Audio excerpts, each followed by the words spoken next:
ปี2025นี้นับเป็นอีกหนึ่งเหตุการณ์ที่น่าภาคภูมิใจของวงการแม่หญิงลาวเมื่อท่านนางอดีนามหาวงศ์สามารถคว้ารางวัล The World Madam 2025 The World Madam Asia 2025 และรางวัล The World Madam ลาว 2025 ได้อย่างสมเกียรติด้วยคุณสมบัติอันโดดเด่นทางด้านบุคลิกภาพความรู้ความสามารถและบทบาทการเป็นผู้นำในสังคมพิธีมอบรางวัล World Madam อาซีประจำปี2025หรือ World Madam 2025เอเชีย Annual Award Ceremony ได้จัดขึ้นในระหว่างวันที่27-29 พฤศจิกายนผ่านมา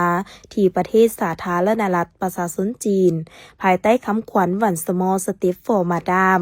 One Child Leap for the World มาในวันที่13 ธันวาคม 2025ที่นครหลวงวิจันทร์ท่านนางอดีนามหาวงศ์ได้ให้สัมภาษณ์กับสื่อมวลชนว่าการประกวด World Madam เป็นการประกวดระดับนานาชาติที่จัดขึ้นเป็นประจำทุกปีเพื่อส่งเสริมบทบาทและศักยภาพของแม่หญิงที่มีความพร้อมทางด้านบุคลิกภาพความรู้คุณธรรมความสามารถและจิตใจการรับใช้สังคมโดยการสร้างให้เพศหญิงมีความเป็นผู้นำสำหรับปีนี้นับเป็นครั้งทำอิฐที่สาธารณรัฐประชาธิปไตยประชาชนลาวได้เข้าร่วมการประกวด The World Madam Asia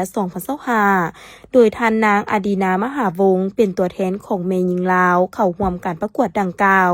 ซึ่งมีผู้เข้าร่วมจากหลายกว่า20ประเทศทั่วโลกในการเข้าร่วมครั้งนี้ท่านได้นำเอาผ้าไหมลาวมอนผ้าตุ้มที่มีลวดลายอันหลากหลายจำนวน30ผืนเพื่อนำไปเป็นของที่ระลึกแก่ผู้เข้าร่วมแต่เนื่องจากจำนวนผู้เข้าร่วมมีฮอด40คน